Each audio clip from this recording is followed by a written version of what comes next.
The result came through while I was eating. 340 calories.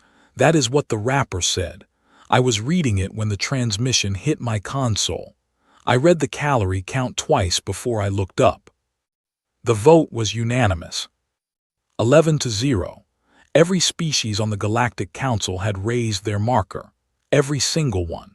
And the resolution, read aloud by the Council Secretary in that particular diplomatic voice, the flat, careful voice that turns catastrophe into paperwork, said that humanity was, effective immediately, classified as a destabilizing variable in claimed galactic space. Not a threat, not an enemy. A variable. We were not conquered. We were not defeated in any war. We were filed away, stamped and sorted and placed in the category of problems that had been handled. I sat at my console in the observation deck of the fleet command ship and read the calorie count one more time. 340. The nutrition packet was standard issue, chalky, slightly sweet in a way that reminded me of nothing good. I had been eating them for 11 years, ever since I took my first posting on an orbital station above what used to be called New Accra. I had eaten them on bad days and good ones. On the morning I received my commander's rank, I ate one standing in a corridor because the ceremony ran long and I had missed the mess hall window. I finished it now. I set the wrapper down on the console beside the transmission that had just ended 11 billion human lives as they had previously existed, and I looked out the viewport at the stars, and I thought about logistics. That is what I do. My name is Yara Osai. I was commander of the 3rd Human Exploratory Fleet. I grew up between 2 cities and 1 orbital station, the daughter of a cargo pilot and a water systems engineer, and I learned before I learned anything else that the distance between a problem and a solution is always a list. So I made a list. 90 days. That was the window the Council had written into the resolution, in clean legal language that I suspected had been drafted weeks before the vote.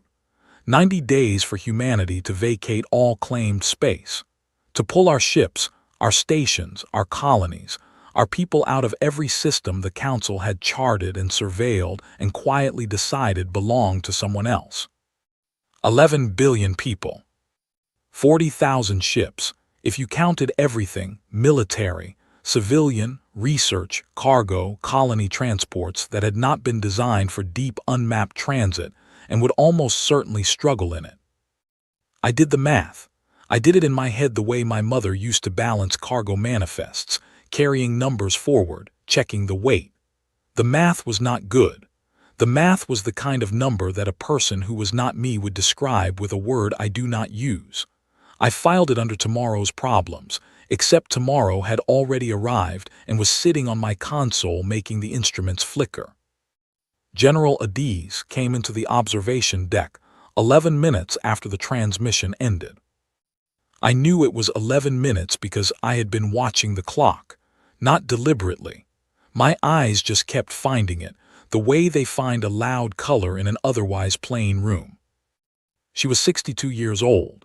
She had survived 3 separate armed conflicts, 2 political purges of the military command structure, and 1 genuine attempted assassination that she had never spoken about publicly, but that everyone in the fleet knew had happened.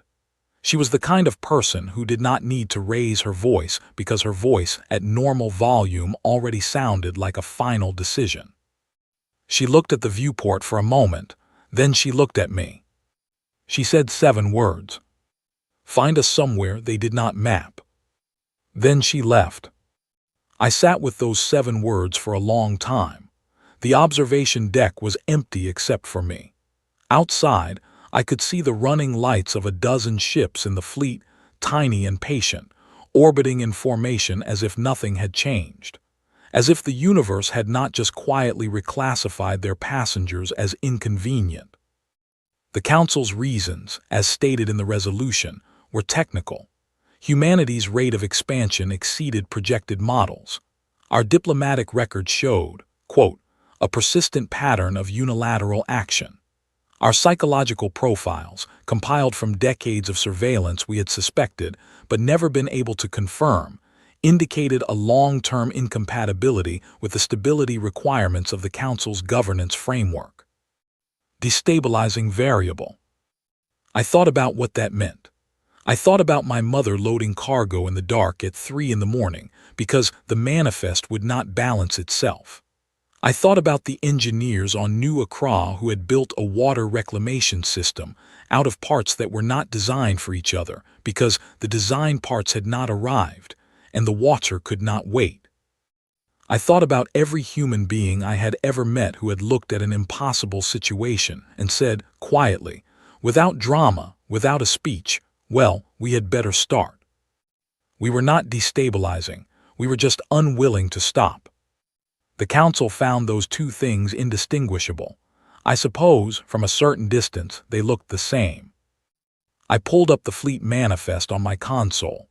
40,216 ships.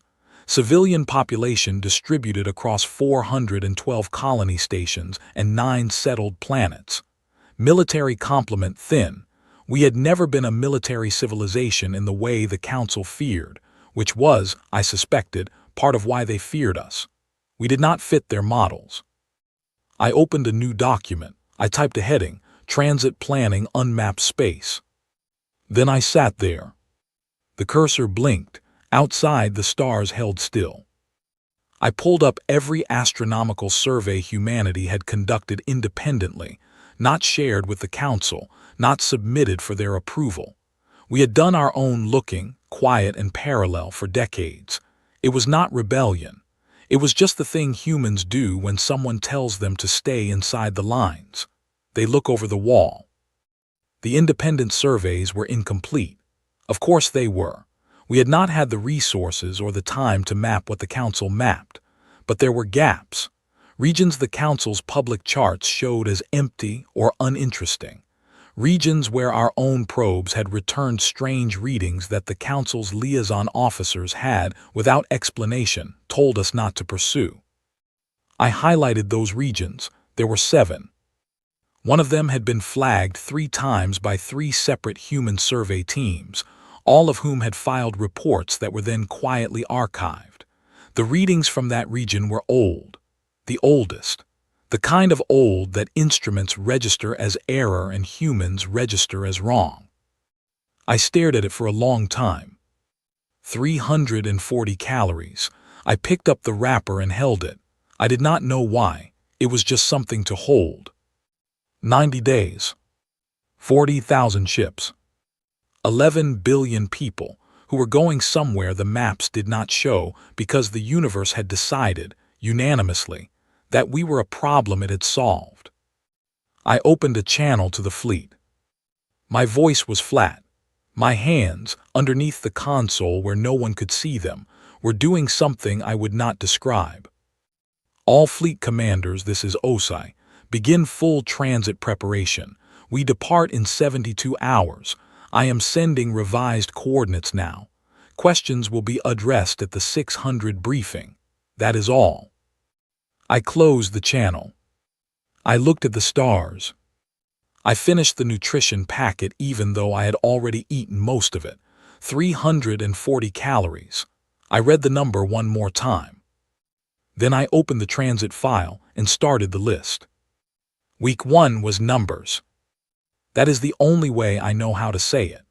Week 1 was nothing but numbers, fuel ratios, transit windows, population distribution across hull types, the cold mathematics of how many people fit into how many ships when the ships were not built for this, and the people were not ready for it, but the 90-day window was not interested in either of those facts. My name appeared on approximately 400 documents in the first 7 days. I signed most of them. I argued with 12 of them.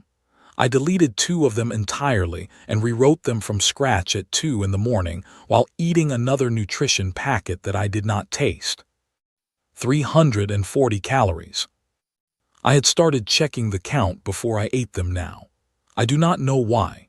It had become a habit the way bad habits become habits, quietly, without permission, without announcing itself until it was already there.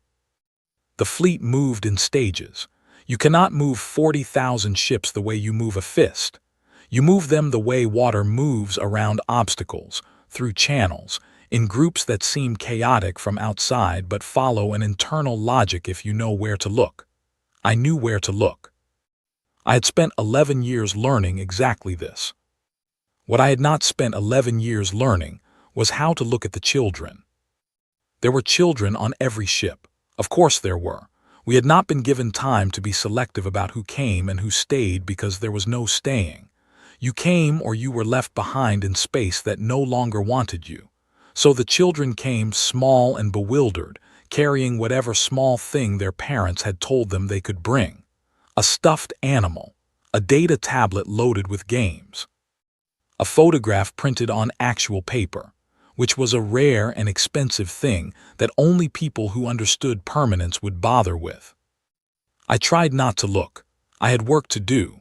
The work was always there, deep and wide and patient, waiting for me to turn away from the viewport and come back to the numbers. So I turned back. Week 2 was harder. The first mutiny, and I use that word loosely, because it was less a mutiny and more a very loud argument that had lost control of itself, happened on day 11. A group of about 300 people, mostly from the military transport ships, had decided that leaving was wrong, that we should turn around, that 11 billion people and 40,000 ships constituted a force that the Council had underestimated, and that we should go back and remind them of that math. Commander Victor Lane brought it to me at 400. He stood in my office looking like a man delivering news he had already decided was not his fault. "They want to fight," he said. "I know," I said. "What do you want to do about it?" I pulled up a chart on my console, not a map, a spreadsheet, numbers in columns, clean and exact. I turned it toward him. "That is our combat-ready fleet," I said. "That column is theirs. That column is the energy differential. That column is projected duration of engagement before our fuel reserves drop below return threshold."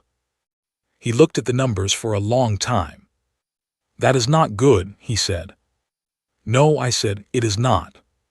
So we are just leaving." "We are not just leaving," I said. "We are moving. Those are different things. One of them has a destination." He took the spreadsheet to the 300 people who wanted to fight. I do not know exactly what he said. I know that by 900 the argument had gone quiet, and by noon the ships had resumed their transit formation, and nobody brought it up again.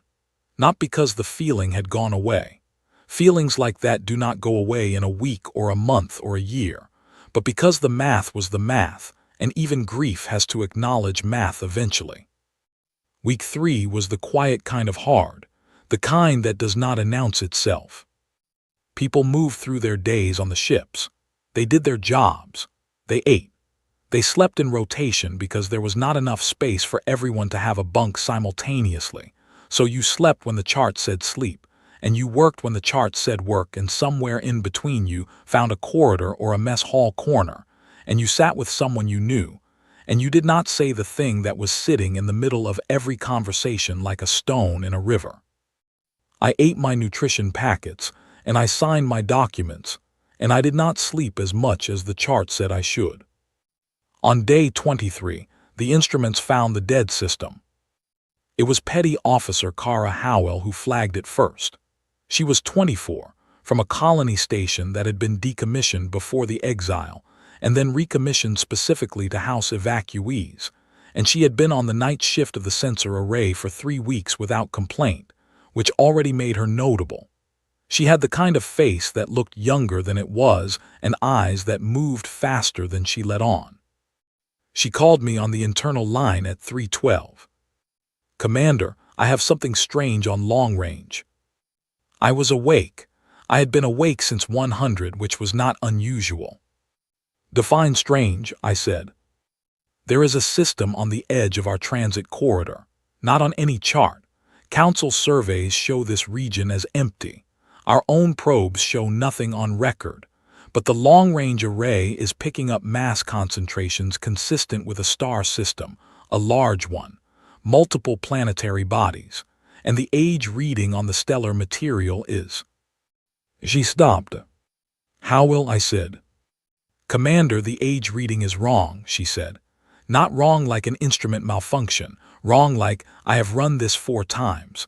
The star is old, very old, older than the readings should be able to return and still make physical sense. How old? A pause. The array is returning a figure that my supervisor told me to flag as a calibration error and document for maintenance, but I do not think it is a calibration error. How will? Commander, I think it is breathing. I sat up in my bunk. That was a strange thing for a star system to do. Stars do not breathe. They burn and they expand and they cool and they die, but they do not breathe.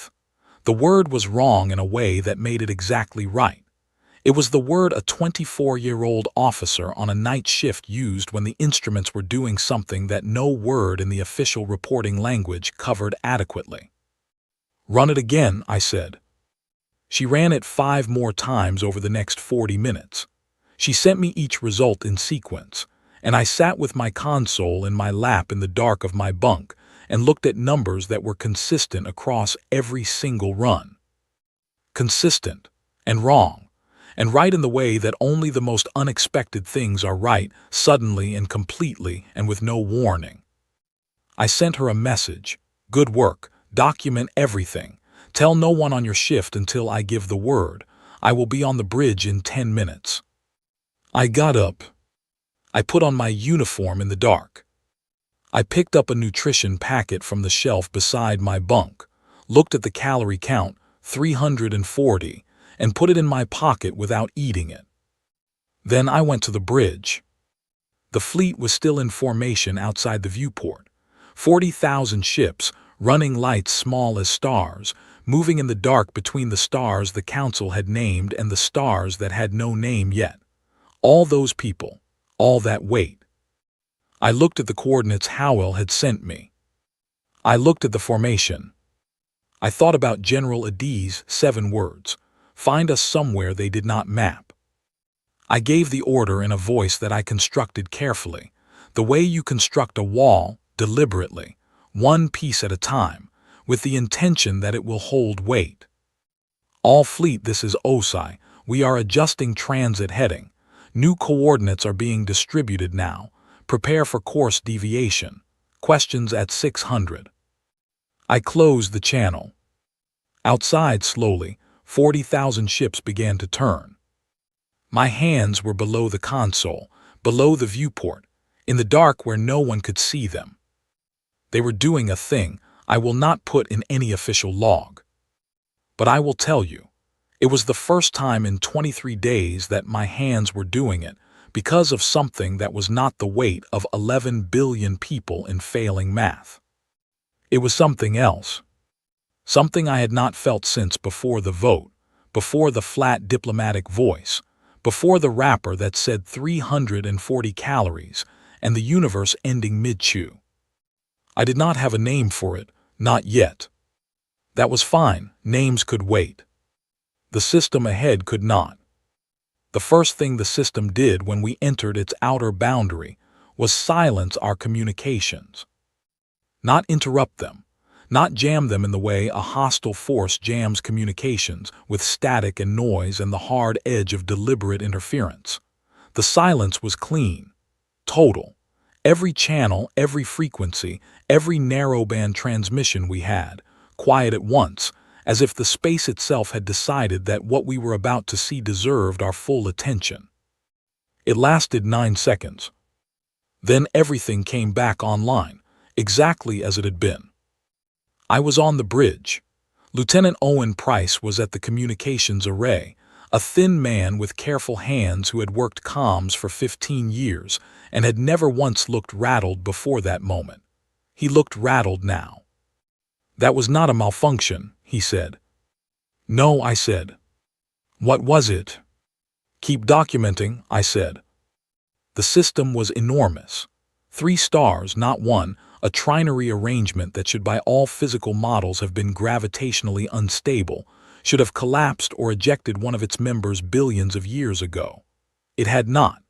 It held in perfect, patient balance, the three stars moving around their shared center point with the kind of precision that does not happen by accident. That kind of precision has an author. The planets were old. Howell had been right about that.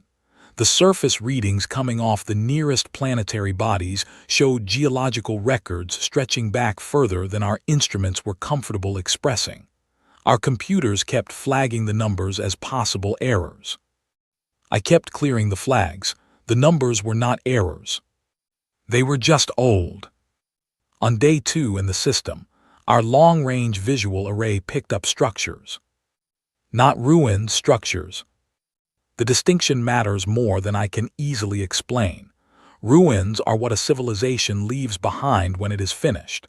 Structures are what a civilization uses. The things our sensors mapped on the third planet from the nearest star were in use. They were maintained. They existed at a scale that made every human building I had ever seen feel like a child had drawn it in crayon. Not because they were large, though some of them were, but because they had the quality of things that had been thought through so completely, over so long a period of time, that every unnecessary element had been removed. They were what everything becomes when you have 200 million years to think about it. I made the call myself.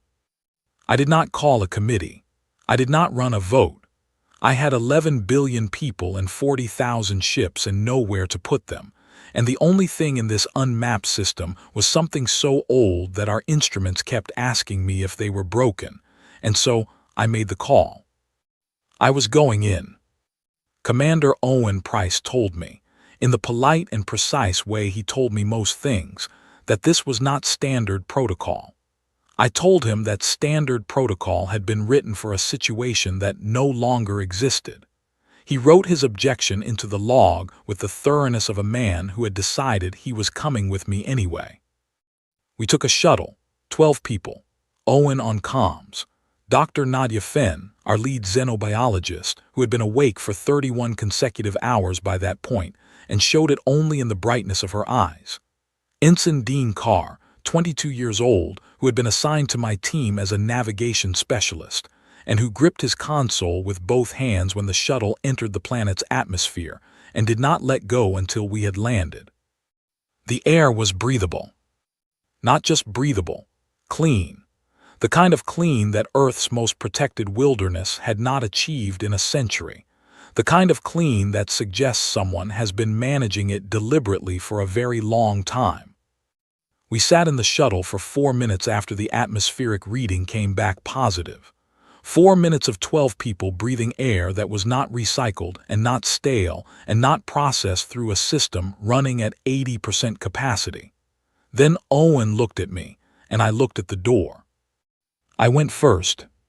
Surface was quiet.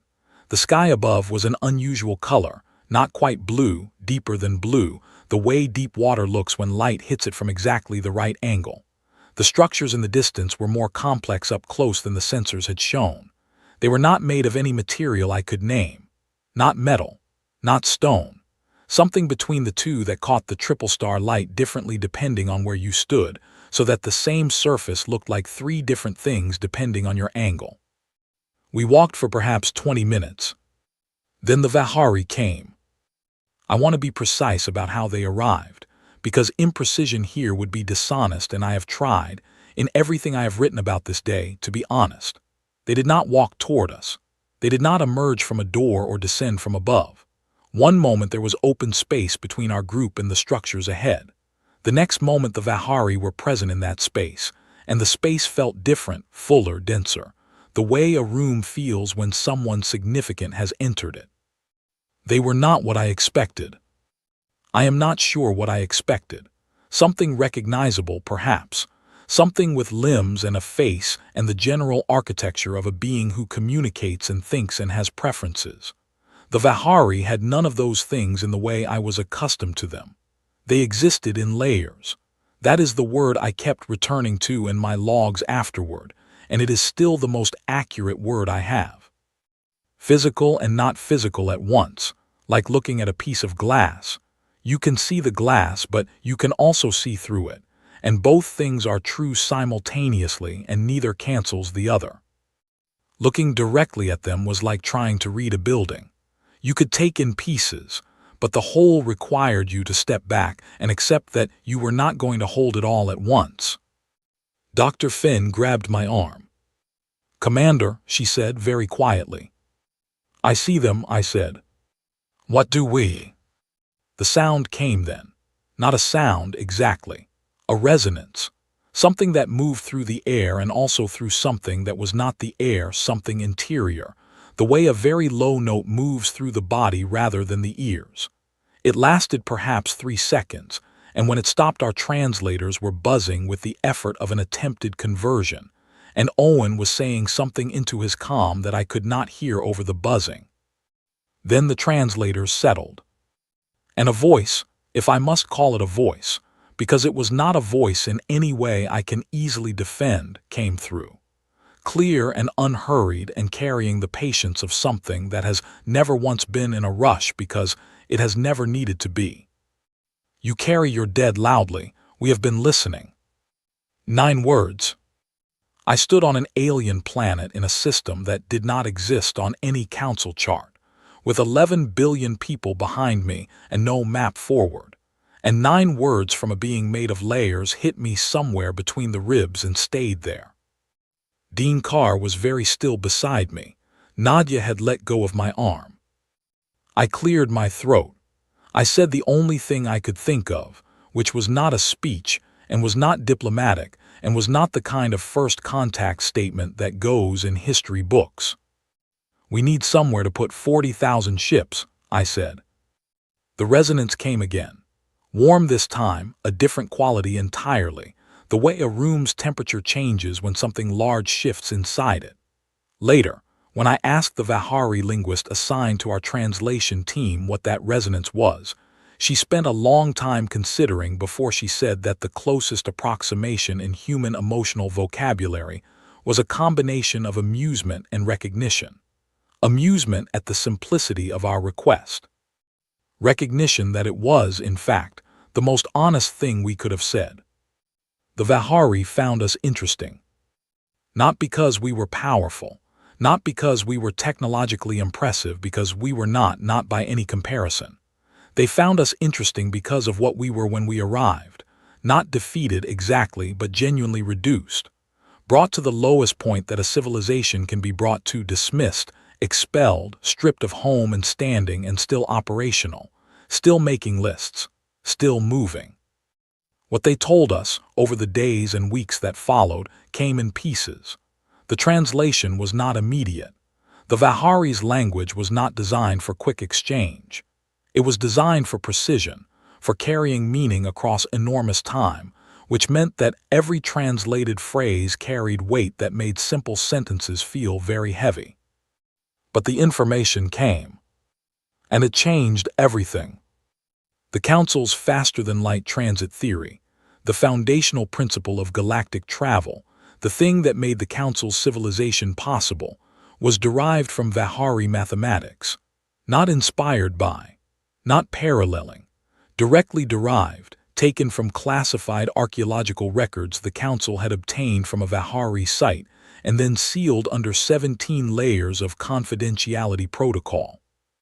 The Council's bioethics framework, their communication encryption standard, the gravitational modeling system that every space station in Council territory ran on, Vahari, all of it, built on Vahari foundations that the Council had quietly taken, quietly used, and quietly never credited. The Vahari were not angry about this. That was the part that took me longest to process. Here was a civilization that had built the roads the Council drove on, had watched their work be taken and used and unattributed for thousands of years, and they were not angry. They were interested. They were watching in the way that very old things watch young things, not without judgment, but without the urgency that judgment usually carries. They had seen this before, Species rose, took what they could reach, built empires on borrowed foundations, and eventually the foundations asked for an accounting. It always happened. The Vahari were patient. They had been waiting for someone the council threw away. They did not say this directly. The Vahari did not often say things directly. They said them in the way glaciers move, present and undeniable, and only obvious when you looked at the distance traveled. But I understood it. Sitting in the first Vahari chamber we were invited into.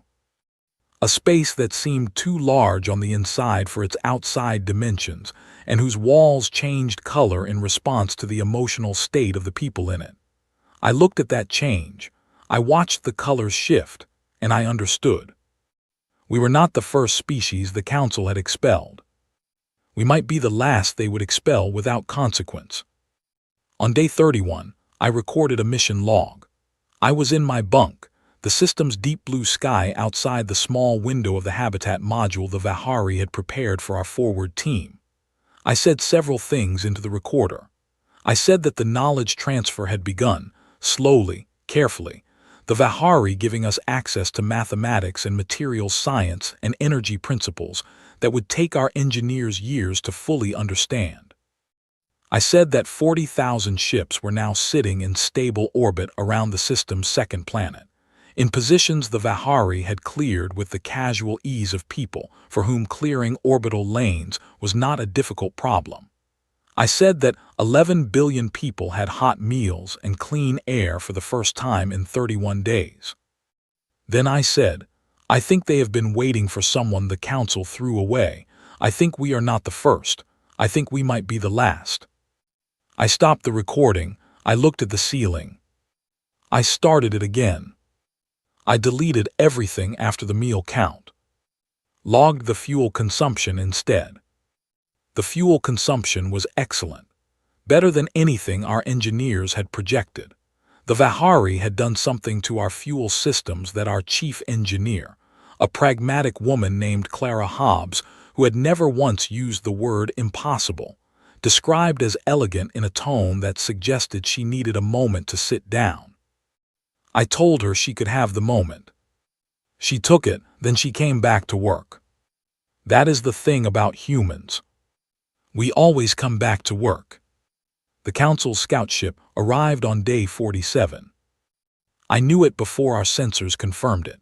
There was a quality to the system that morning, a change in what I had started calling the Vahari frequency, that low background resonance that moved through the air and through the structure of things, that was different from the previous 46 mornings.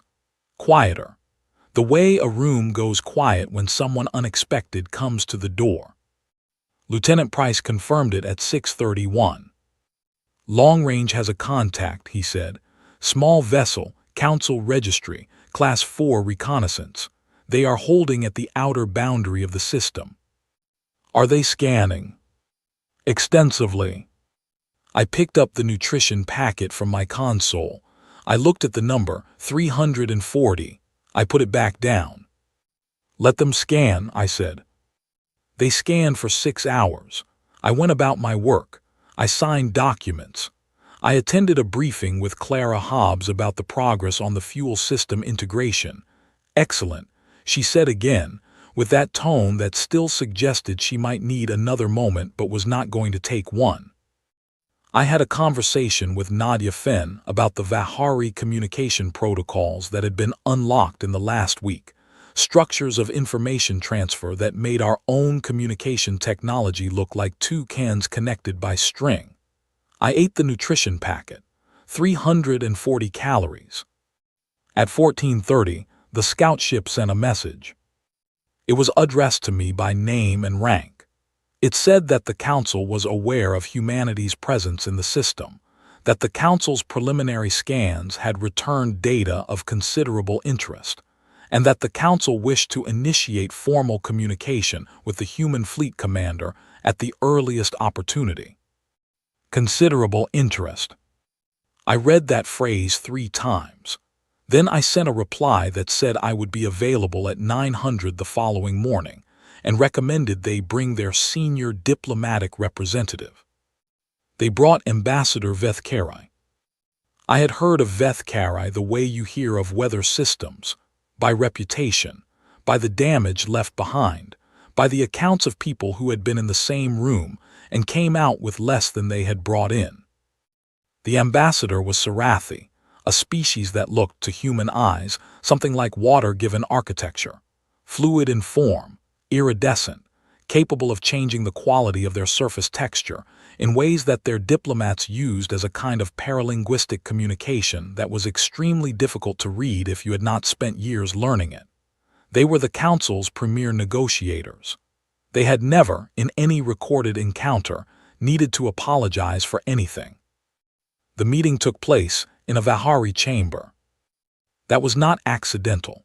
I had asked the Vihari, in the careful way you ask something several times older than your civilization for a favor, whether they would be present.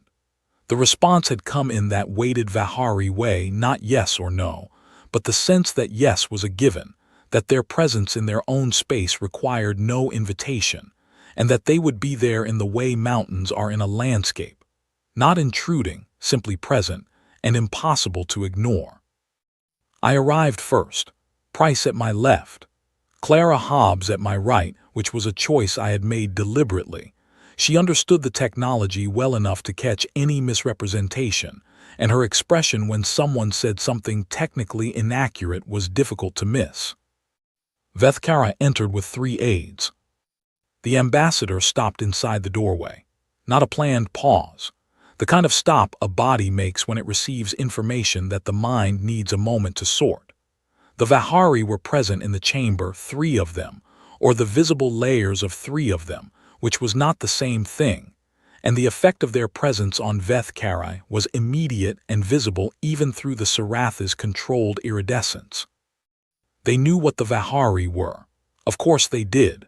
They had classified that knowledge, sealed it, sat on it for 1,000 years. But knowing something in documents and being in a room with it are very different things. The ambassador composed themselves in approximately 4 seconds, which I noted was impressive, and came to the table. The opening exchange was formal. Protocol and titles, the careful language of official contact. I let it run. I have learned, over 11 years of command, that the distance between a person's opening position and their real position is most clearly visible when you let them talk long enough to move away from the script. Vethkarai moved away from the script after about 8 minutes. "Commander Osai," the ambassador said, and the shift in register was like a door opening in a quiet room. "It is the Council's position that the resolution of 37 days ago was arrived at with perhaps insufficient deliberation." "Insufficient deliberation," I said. "Given new information." "What new information?" I asked. "The Vihari, the technology, the foundations that the Council's entire civilization has been built on for 1,000 years without attribution. Is that the new information?" A silence. Vethkarai's surface shifted slightly. The aides were very still. "The Council is prepared to discuss a path toward humanity's conditional re-entry into claimed space," the ambassador said. I looked at the table. I looked at my hands. I thought about 7 words from a general who had survived everything the universe had aimed at her. I thought about 340 calories. I thought about Dean Carr holding his console with both hands in the dark above an unmapped planet. "You read my name in that chamber," I said. The ambassador waited. "You read every human name in that chamber in that voice. The voice that means the problem has been handled. You read the names of 11 billion people in that voice, and then you gave us 90 days and you went back to your other business." "Commander." "I am not finished," I said. The Vihari presence in the room did something then. No sound, no visible movement, but the quality of the space shifted, that weight, that depth, the sense of something geological paying attention. Vethkarai felt it. The aides felt it. Everyone in the room felt it. "We do not want back in," I said. "I want you to understand the difference between what you think happened and what actually happened. What you think happened is that You removed a destabilizing variable, and the problem resolved itself. What actually happened is that your destabilizing variable found the people who built your civilization, and those people have been waiting a very long time for someone the council could not keep quiet. Vethkari was still.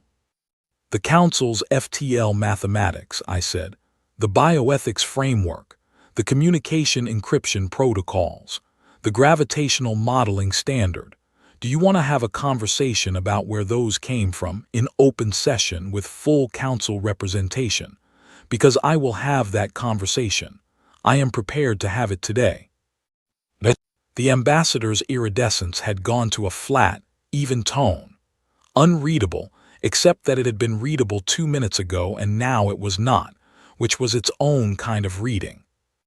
What is it, Vethkari said carefully, that humanity wants? I had thought about this question for 11 days. Since the moment I understood what the Vahari were telling us, I had turned this question over in every spare moment, in every hour between document signing and fuel management and the 3 in the morning silence. I had a list of things I could demand. The list was, honestly, very good. I did not want to use the list. This was the thing I had not expected. When I imagined this moment, and I had imagined it, I am only human, I had imagined the satisfaction of it, the clean resolution. The council lowering their markers the way they had raised them, the balance restored. I had imagined saying, "This is what you owe us," and watching them pay. But I had read enough history.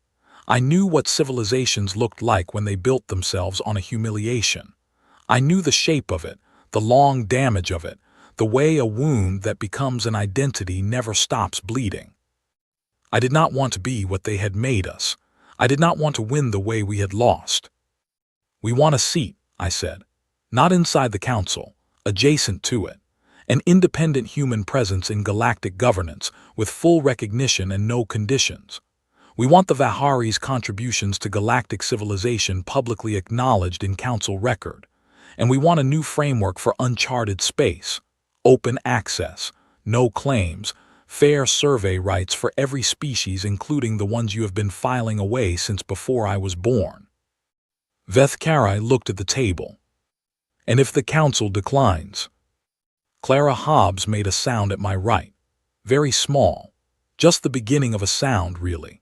She stopped it before it became anything the room could officially acknowledge, but I had heard it and Vethkari had heard it, and the ambassador understood what it meant, that our chief engineer, who did not waste sounds any more than she wasted words, had something to say about what our technical position would be if the council declined. The Vahari in the corner did what they did when they were doing the nearest thing they did to making a point. They simply existed more fully in the room. No movement, no sound, just a deepening of presence, a settling of the kind of weight that has been accumulating for 200 million years and has no urgency about making itself felt because it knows, with complete certainty, that it will be felt. Vethkari looked at the Vahari for a long moment. Then the ambassador looked at me. "The council will require time to deliberate," Vethkari said. "Of course," I said. They left. I sat in the Vahari chamber for a long time after. The Vahari settled into the room more comfortably once the ambassador's ship had departed the system, the layers of them shifting and resettling the way a tide resettles after a disturbance. The one I had been calling the librarian, the Vahari who had been most consistently present during our knowledge exchanges, the one whose resonance I had learned to distinguish from the others the way you learn to recognize a voice, moved into the space beside me. Not sitting, existing beside me in the way that the Vahari existed anywhere, which was completely and without apology. "You are angry," it resonated. "Yes," I said. "Good," it said. 2 words, I sat with them. "Anger is a tool," it said, "not a destination." I knew that. I had known that for a long time. Anger was the thing I reached for when the other things gave out, the familiar tool, the steady thing that did not shake when everything else was shaking. I had reached for it in the moment the vote result came through, and it had steadied me the way it always steadied me, the way a handrail steadies you on stairs in the dark. But there was something past the anger now, a space on the other side of it that I had not been to before, larger than I expected, quieter. I did not have a word for it. The librarian resonated something that the translators did not catch. A long tone, layered, carrying the kind of patience that only comes from having watched long enough to know that all endings are beginnings if you wait. I sat in that space for another hour. Then I went back to work. The council's formal response came on day 61. It was 22 pages long and written in the high diplomatic register that the council used for documents it intended to outlast the people who signed them. I read all 22 pages in one sitting, which took 3 hours, and when I was done I poured a mug of the hot dark drink that Clara Hobbs had reverse-engineered from a Vahari plant extract that tasted, almost exactly, like coffee that had lived a longer and more interesting life than any coffee I had encountered before. I drank it slowly. The council had accepted the framework. Not all of it, not immediately, not without the usual architectural scaffolding of diplomatic language that turned simple agreements into elaborate multi-conditional structures. But the bones of it were there. The independent human seat, the Vahari acknowledgement, the unmapped space access rights. 22 pages to say, yes, with footnotes. Owen Price was the first person I told. He read the summary I gave him, and then he sat for a moment with the particular stillness of a man processing something he had been trying not to hope for. "It is real," he said. "It is real," I said. "What do we do now?" That was the question, not a small one. We had spent 61 days in survival mode, list-making, fuel calculating, negotiation preparing, the long-sustained effort of holding everything together through the force of having no alternative. We were good at that. We had become excellent at that. The question of what we did when the crisis was over was a different kind of question entirely, and I did not have a fully formed answer. "We build," I said. He nodded once. Then he went back to his station, because that is who Owen Price was, a man who processed things in motion, who needed a task in his hands to believe that the larger things were real. The public acknowledgement came first.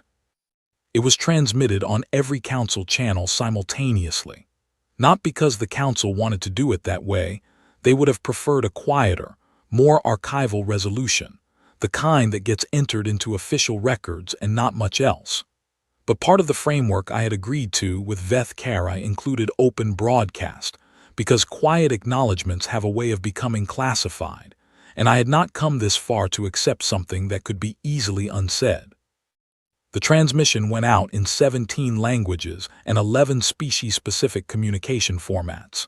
It said, in official council language, that the foundational principles of galactic civilization, faster-than-light transit, the bioethics framework, the communication architecture, were derived from work originating with the Vahari civilization, whose contributions had not been previously acknowledged in the public record and were now formally recognized.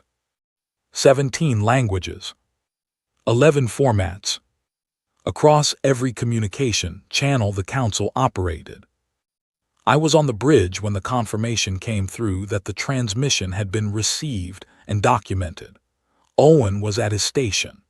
Clara was running a systems check on 2 of the cargo ships that had taken stress damage in the early transit weeks and were finally being properly repaired now that we had time and materials. Nadia Fenn was in the Vahari compound, 3 hours into a meeting with a Vahari linguist about a translation difficulty she had described to me as a beautiful problem, which was how Nadia described most things she found irresolvable. The bridge was quiet. Not the quiet of the first weeks, not the held-breath quiet of people keeping their hands busy so their minds would not go somewhere they could not come back from. A different quiet, the kind that has room in it. "They are going to be angry," Owen said. "Not about us. About the council species, the ones who had been using Vahari mathematics for 1,000 years without knowing who had written it, the ones who would now know." Yes, I said. Is that good or bad? Both, I said. At the same time, that is how it usually works. The colonies were already building. The Vahari had opened 3 systems for human settlement, not given, not transferred in the political sense, but opened the way a host opens a home, made available, maintained, watched over with that characteristic Vahari patience that asked nothing in return except that we not forget where we were. The colony ships were moving in rotation, the cargo transports running the routes that Clara's team had planned and replanned and finally settled on after the 3rd revision. People were landing on new ground. I watched the landing data come in each morning with the fuel reports and the engineering updates and the fleet status summaries. Numbers again, but different numbers, not the numbers of survival, the numbers of beginning. The formal address was scheduled for day 70. I had been preparing it for a week, which means I had written it 7 times and deleted 6 of them. The 7th version was technically complete but about 40% shorter than protocol suggested, and it contained a section about a nutrition packet wrapper that my communications aide, a young man named Paul Serrano, had read twice and then said, very carefully, "Commander, is this the right register for a formal address?" I told him it was. He made a note in the margin that said, in his precise small handwriting, "Unconventional but clear." That seemed about right. The address was broadcast to the fleet and transmitted on council channels as the first official communication from humanity's new independent seat in galactic governance. I stood in the Vahari chamber, the same one where the negotiation had happened, where the librarian and I had sat after Veth Karai left, and I spoke. I said most of what I had prepared. Then I said the part about the nutrition packet. About 340 calories, about the way the transmission came through while I was eating and I read the calorie count twice before I looked up, about how the universe had ended mid-chew and I had finished the packet anyway because the calories were still calories and the body was still a body and the list that needed to be made was still a list that needed to be made. I said that was the most human thing. I knew how to tell anyone about what we were. The transmissions from across the council species recorded the address. I do not know what they made of the nutrition packet section. Some things do not translate. I had stopped being bothered by that. The things that translate, translate. The things that do not remain honestly, defiantly themselves, which is its own kind of communication. After the address, the librarian asked to meet. We walked in the area near the landing site of the first colony ship. A flat stretch of ground where the triple star light came through at an angle that painted everything a deep warm gold in the early hours. The librarian moved beside me in the way that Vahari moved, not walking exactly, but present in each location in sequence, the layers of them shifting in the light. We had developed something over the weeks, not a friendship in any shape I could have predicted, but something with the structure of one, a mutual interest in honesty, an exchange that had depth without requiring that either of us fully understand the other. I talked. The librarian resonated. We had built a language between us out of pieces of several others, and it was imprecise and strange and absolutely adequate. "What do you call us?" I asked. The librarian was quiet for a moment. That weighted Vahari quiet that meant the answer was being given care. "In our oldest register," the librarian resonated, and the translator worked through it slowly. "The word predates your planet's oceans. It means the loud ones who refuse to stop." I turned it over in my mind. "We will take it," I said. The librarian did the warm resonance, the one that meant amusement and recognition, and something I had never managed to find a single word for, but that I felt clearly every time it came. We walked a little further. "What will you do now?" the librarian asked. It was the same question Owen had asked. The same question I had been asking myself in the dark between 3 in the morning, and whatever passed for dawn on a planet that had not had a human name for it long enough for one to feel right. "What we always do," I said. The librarian waited. Make a list, I said, then work the list. The resonance came again, longer this time, layered in a way that the translator gave up on and returned as, yes, that, exactly that, all of it, yes. I walked back to the base camp alone. The colony ships were landing in sequence behind me, the sound of them a low, steady percussion that had become the background music of these days. Clara's teams were working on the fuel systems. Owen was coordinating the communication infrastructure build-out. Paul Serrano was probably annotating something in his careful small handwriting. Nadia Fenn was still in her beautiful problem with the Vahari linguist, happy in the way that people who love problems are happy when they find one that resists them. 40,000 ships, 11 billion people, new ground under their feet. I got to the habitat module. I sat down at my console.